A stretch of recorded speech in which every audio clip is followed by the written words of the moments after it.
Assalamualaikum warahmatullahi wabarakatuh. Bismillahirrahmanirrahim. Alhamdulillahi rabbil alamin.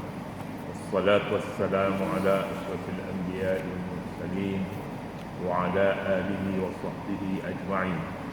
Subhanaka la ilma lana illa ma 'allamtana innaka antal alimul hakim. Wa la hawla wa la quwwata illa billahil 'aliyyil 'azim. Kita baca ayat 212 ke surat 343. A'udzu billahi minasy syaithanir rajim. Bismillahirrahmanirrahim.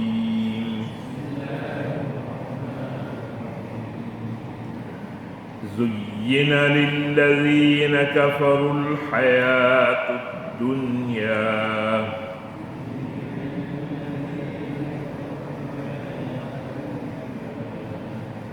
ويسخرون من الذين آمنوا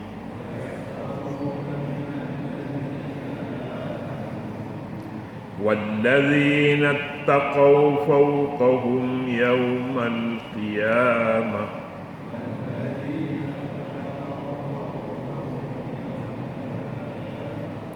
والله يرزق من يشاء بغير حساب.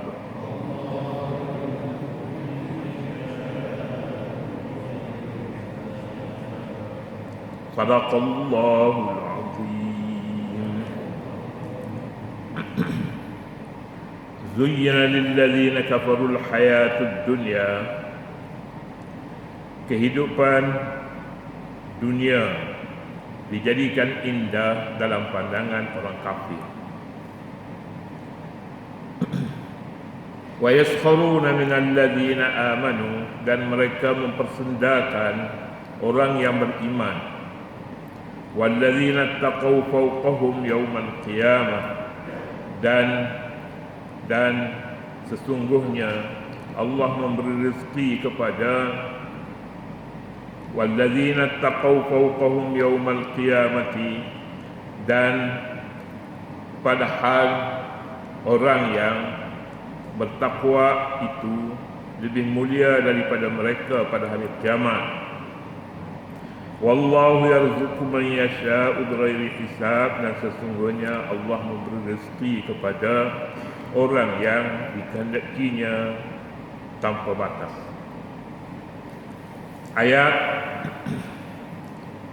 menyatakan tentang nilai kehidupan di dunia kepada orang kafir dan kepada orang mukmin. Perbezaan di antara dua pandangan orang kafir dan orang mukmin kepada kehidupan di dunia agak begitu jauh, sejauh bumi dan langit. Walladzina taqaw, dan orang yang bertakwa, orang yang beriman satu, dan orang yang bertakwa, tahap mereka, darjah mereka mukmin satu kelas. Orang yang bertakwa lebih atas lagi, dia bertakwa bukan hanya setakat beriman, lebih tinggi pada hari kiamat. Apa itu kehidupan di dunia? Kehidupan di dunia ini kaya, mewah, itu kehidupan di dunia. Orang kafir memberi nilai yang tinggi kepada orang yang mewah-mewah. Orang mewah, orang kaya, orang keretanya bersih, cantik, orang mewah lah. Kehidupan di dunia ini dipandang baik oleh orang kafir. Kafir di sini ialah kafir bukan hanya kafir agama.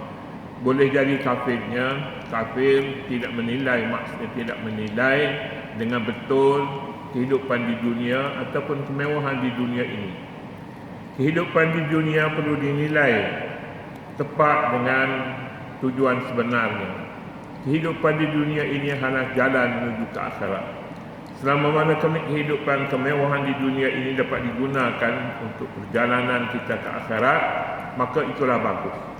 Bagaimana boleh digunakan kemewahan ini di dunia infak, menolong orang, bersedekah, tidak lupakan Allah.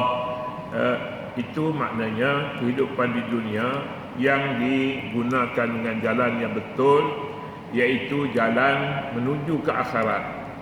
Sebenarnya jalan menuju ke akhirat ini pun bagi orang yang mewah lebih baik daripada orang yang tak mewah. Dia mewah dan dia tidak salah gunakan kemewahannya. Ada orang yang salah gunakan kemewahannya, maka dia tidak memberi nilai yang benar, yang betul kepada kemewahan. Ini satu perkara yang salah. Digunakan dunia ini untuk dunia, kekayaan untuk kekayaan, kemewahan untuk kemewahan. Lalu dia mewah, dia belanjakan kemewahan di atas kemewahan, ditambahkan kemewahan dengan lebih mewah lagi. Rumahnya sudah besar, dia tambah menjadi lebih besar dan lebih besar supaya dilihat mewah. Itu pun belum selesai. Dia akan selesai apabila Allah menjemputnya waktu dia masih hidup lagi, tapi sudah dijemput pergi. Bagaimana dia jemput pergi waktu hidup lagi? Dinyatakan waktu hidup lagi ketika nazar menggunakan kemewahan dengan jalan yang salah. Kadang-kadang orang mukmin juga, orang yang beriman juga salah menggunakan kemewahan. Mukmin tetapi bakhil, mukmin tetapi sukar untuk didekati.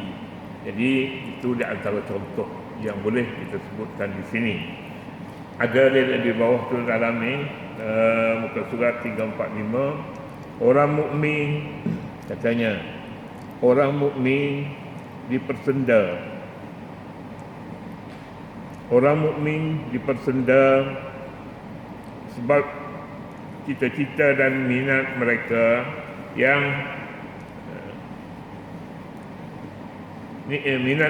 yang rendah terhadap dunia berbanding cita-cita dan niat mereka untuk akhirat. Ya. Kita tak bacalah, kita boleh baca mulut.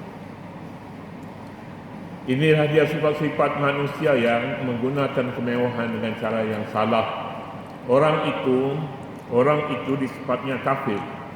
Kafir ini terbahagi kepada dua, ada kafir agama dan kafir nikmat. Orang yang kufurkan nikmat, tidak menggunakan nikmatnya pada jalan yang betul, maka dia dikira kafir. Kafir ini makna asalnya tutup iman, tak nampak imannya itu pada hartanya, pada kekayaannya, kemewahannya, tak nampak. Malah tidak ada bezanya dengan orang kafir, orang bukan Islam. Itu maksudnya. Orang yang kufur agama langsung tidak Islam. Jadi beza di antara dua jenis kufur nikmat, tidak menghargai nikmat yang Allah berikan kepadanya. Lebih banyak keadaannya melupakan akhirat, maka dia kufur juga namanya, tapi kufur nikmat. Kufur nikmat ini dalam ayat sebelum ini disebutnya yubaddil ni'matallahi min ba'di ma ja'athu fa innallaha shadidul iqab. Zuyyina lil ladzina kafarul hayatud dunya. Dalam ayat sebelum itu menyatakan wa man yubaddil ni'matallahi, sesiapa yang menukarkan nikmat Allah selepas nikmat itu datang kepadanya, maka berwaspadalah, azab saksa Allah sangat berat katanya. Fa innallaha shadidul iqab. Kemudiannya kufur agama tidak sesuai di sini. Kufur agama musyrikin, umpamanya Nasara, umpamanya Yahudi, itu kufur agama. Jadi kita membezakan di antara dua jenis ini menjadikan kita tidak bercelaru dalam memahami ayat-ayat Al-Quran. Satu. Sama juga dengan munafik. Istilah munafik dalam agama, dia ada munafik kafir, ada munafik tidak kafir, tetapi dia mempunyai kalam dua muka, munafik. Faminan nas man yaqulu amanna billahi wal yawmil akhir wa ma hum bimu'minin. Antara manusia itu ada yang beriman kepada Allah, tapi sebenarnya mereka tidak, sebab mereka kafir, mereka munafik. Untuk memahaminya, satu hadis yang selalu dibaca oleh penceramah, oleh kita juga pernah membacanya, ayatul munafiqi salas, tanda orang yang munafik itu ada 3 perkara. 3 perkara ini tanda munafik. Munafik macam mana? Bukan yang munafik agama, bukan munafik agama, tetapi munafik kedudukan, lagak, perwatakan, meletakkan sesuatu tidak kena pada tempatnya, tidak kena pada tempat. Siapa orangnya?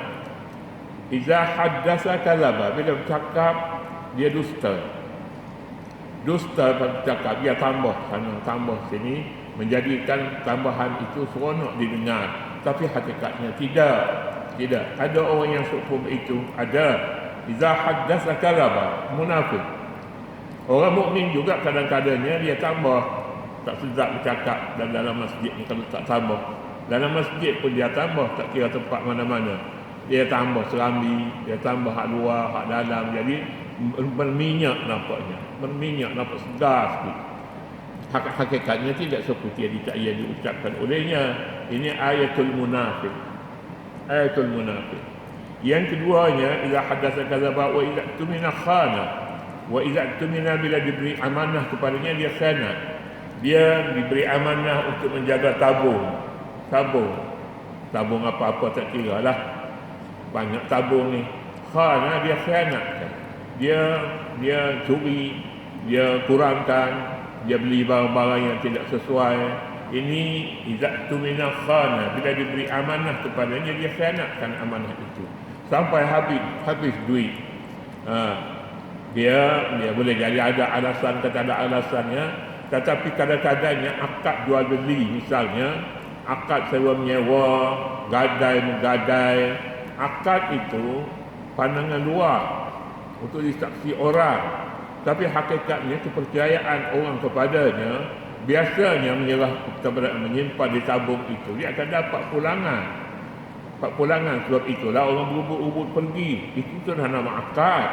Kita akad ini, kita beli barang, tidaklah beli gula sekali. Saya jual gula sekilo dengan harga RM3 misalnya. Saya belilah gula ini sekilo dengan harga kalau di Kelantan banyak dibayar.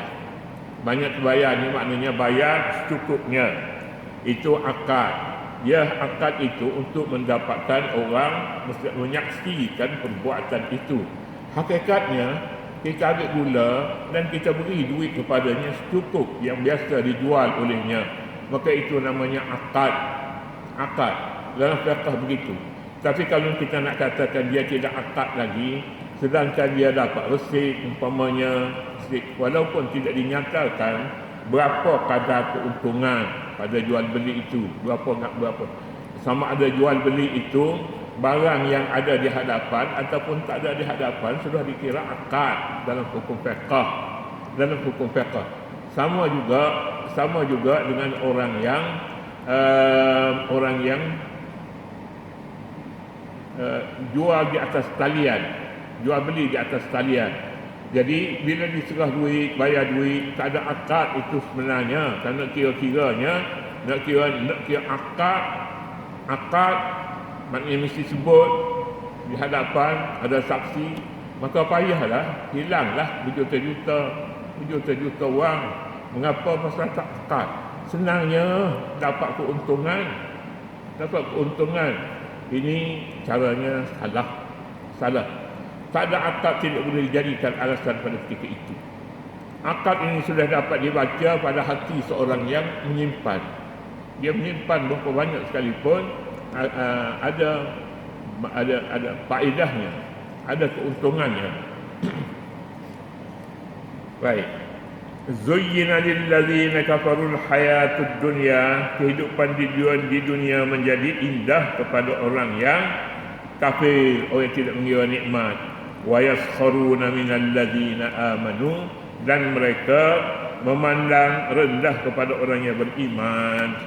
Orang ini syadidul iqab, berat balasan dosa itu. iqab, kesaksaannya berat. Macam mana orang mempermudahkan, menghinakan kepada orang-orang mukmin. Ya, orang mukmin kebanyakannya dia tidak mempunyai kekayaan, tak ada kemewahan, tak banyak harta, ada sikit-sikit je boleh makan, hidup, kereta pun buruk umpamanya. Jadi orang memperendah-rendahkan dia. Siapa allazina kafaru? Allazina kafaru dengan arti yang kita sebutkan tadilah. Tidak semestinya dia ni kufur agama, tapi hakikatnya dia orang mukmin juga, tetapi sikapnya keterlaluan memandang rendah kepada orang-orang yang iman, orang yang beriman. Waskharuna minal ladzina amanu walladzina taqaw fawqahum yawmal qiyamah wallahu yarzuqu man yasha'u bighairi hisab. Orang yang beriman dipandang rendah, orang yang bertakwa dipandang rendah. Fawqahum yawmal qiyamah, tetap lebih tinggi daripada orang kafir itu pada hari kiamat. Orang yang dipandang rendah dalam dunia ini sama ada dia orang yang beriman saja ataupun dia orang yang sudah bertakwa kepada Allah. Siapa orang bertakwa? Orang yang bertakwa ini ialah mereka yang mengambil kira soal dosa pahala. Sebelum melakukan sesuatu, dia kira dah dosa, pahala dikira. Kalau dosa dijauhinya, kalau pahala dia menganggapnya itu akan mendapat pulangan pada hari akhirat nanti. Hari akhirat itu orang yang bertakwa. Dalam satu syair ada menyebutkan, tapi lafaznya saya lupa, tapi siapnya ataupun zahirnya menyatakan seperti orang bertakwa seperti orang yang berjalan. Orang berjalan sebelum dia meletakkan kakinya di atas bumi itu, dia sudah mengira sama ada di sana ada apa-apa yang berbahaya kepada kakinya, seperti duri, seperti kaca, seperti lubang. Dia mengira terlebih dahulu. Ini orang bertakwa.